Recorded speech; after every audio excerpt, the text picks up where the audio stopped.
बंदर का कलेजा और जामुन। एक नदी किनारे हरा भरा विशाल पेड़ था। उस पर खूब स्वादिष्ट फल उगे रहते। उसी पेड़ पर एक बदन रहता था। बड़ा मस्त कलंदर जी भरकर फल खाता, डालियों पर झूलता और कूदता फांदता रहता। उस बंदर के जीवन में एक ही कमी थी कि उसका अपना कोई नहीं था। माँ बाप के बारे में उसे कुछ याद नहीं था, न उसके कोई भाई था और न कोई बहन जिनके साथ वह खेलता। उस क्षेत्र में कोई और बंदर भी नहीं था जिससे वो दोस्ती गांठ पाता। एक दिन वह एक डाल पर बैठा नदी का नजारा देख रहा था कि उसे एक लंबा विशाल जीव उसी पेड़ की ओर तैरकर आता नजर आया। बंदर ने ऐसा जीव पहले कभी नहीं देखा था। उसने उस विचित्र जीव से पूछा, अरे भाई, तुम क्या चीज हो? विशाल जीव ने उत्तर दिया, मैं एक मगरमच्छ हूँ। नदी में इस वर्ष मछलियों का अकाल पड़ गया है, बस भोजन की तलाश में घूमता घूमता इधर आ निकला हूँ। बंदर दिल का अच्छा था। उसने सोचा कि पेड़ पर इतने फल हैं, इस बेचारे को भी उनका स्वाद चखना चाहिए। उसने एक फल तोड़कर मगर की ओर फेंका।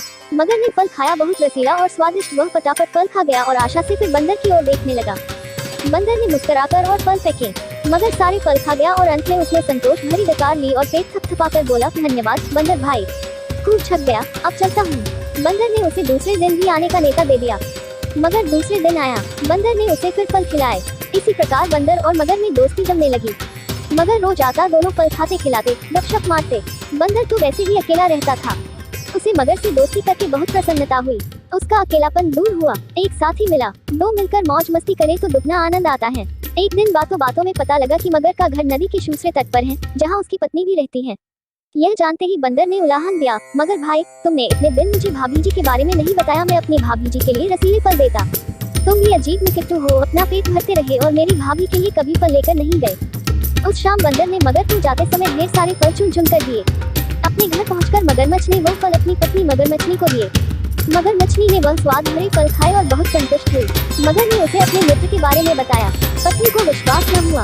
वह बोली, जाओ, मुझे बना रही हो। बंदर की कभी किसी मगर से दोस्ती हुई है? मगर ने यकीन दिलाया, यकीन करो भाग्यवान, वरना सोचो वो फल मुझे कहाँ से मिले, मैं तो पेट पर चले से रहा। मगरनी को यकीन करना पड़ा। उस दिन के बाद मगरनी को रोज बंदर द्वारा भेजे फल खाने को मिलने लगे। उसे फल खाने को मिलते गए तो ठीक था, पर मगर का बंदर की दोस्ती के चक्कर में दिन भर दूर रहना उसे खलना लगा।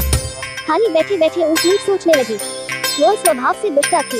एक दिन उसका दिल मचल उठा, जो बंदर इतने रसीले फल खाता है, उसका कलेजा कितना स्वादिष्ट होगा। अब वह चाली सोचने लगी। एक दिन मगर शाम को घर आया तो उसने मगरनी को कराहते पाया। पूछने पर मगरनी बोली, मुझे एक खतरनाक बीमारी हो गई है। वैद्य जी ने कहा है कि यह केवल बंदर का कलेजा खाने से ही ठीक होगी। तुम अपने उस मित्र बंदर का कलेजा ला दो। मगर सन रह गया, वह अपने मित्र को कैसे मार सकता है? ना, यह नहीं हो सकता।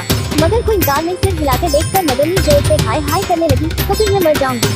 तुम्हारी बला से और मेरे पेट में तुम्हारे बच्चे हैं, वे भी मरेंगे, हम सब मर जाएंगे। तुम अपने बंदर दोस्त के साथ खूब फल खाते रहना। हाय रे, मर गई, मैं मर गई। पत्नी की बात सुनकर मगर से हर उठा। बीवी बच्चों के मोह ने उसकी अक्ल पर पर्दा डाल दिया। वह अपने दोस्त से विश्वासघात करने, उसकी जान लेने चल पड़ा। मगरमच्छ को सुबह सुबह आते देखकर बंदर चकित हुआ। कारण पूछने पर मगर बोला, बंदर भाई, तुम्हारी भाभी बहुत नाराज है। कह रही है कि देवर जी रोज मेरे लिए रसीले फल बेचते हैं, पर कभी दर्शन नहीं दिए, सेवा का मौका नहीं दिया। आज तुम ना आए तो देवर भाभी का रिश्ता खत्म। तुम्हारी भाभी ने मुझे भी सुबह ही भगा दिया। अगर तुम्हें साथ में ले जा पाया तो वह मुझे भी घर में नहीं घुसने देगी। बंदर कुछ भी हुआ और चकराया भी। मगर मैं आऊँ कैसे? मित्र, तुम तो जानते हो कि मुझे तैरना नहीं आता। मगर बोला, उसकी चिंता मत करो, मेरी पीठ पर बैठो, मैं ले चलूंगा न तुम्हें। बंदर मगर की पीठ पर बैठ गया। कुछ दूर नदी में जाने पर ही मगर पानी के अंदर गोता लगाने लगा। बंदर चिल्लाया, यह क्या कर रहे हो? मैं डूब जाऊंगा। मगर हंसा, तुम्हें तो मरना है ही। उसकी बात सुनकर बंदर का माथा ठनका। उसने पूछा, क्या मतलब? मगर ने बंदर को कलेजे वाली सारी बात बता दी। बंदर हक्का बक्का रह गया। उसे अपने मित्र से ऐसी बेईमानी की आशा नहीं थी। बंदर चतुर था, तुरंत अपने आप को संभाल कर बोला, वाह, तुमने मुझे पहले क्यों नहीं बताया? मैं अपनी भाभी के लिए एक तो क्या 100 कलेजे दे दूं, पर बात यही है कि मैं अपना कलेजा पेट पर ही छोड़ आया हूँ। तुमने पहले ही सारी बात मुझे न बताकर बहुत गलती कर दी है। अब जल्दी से वापस चलो ताकि हम पेट पर से कलेजा लेते चलें। देर हो गई तो भाभी मर जाएगी, फिर मैं अपने आप को कभी माफ नहीं कर पाऊंगा। तभी का मोटा मगरमच्छ उसकी बात सच मानकर बंदर को लेकर वापस लौट चला।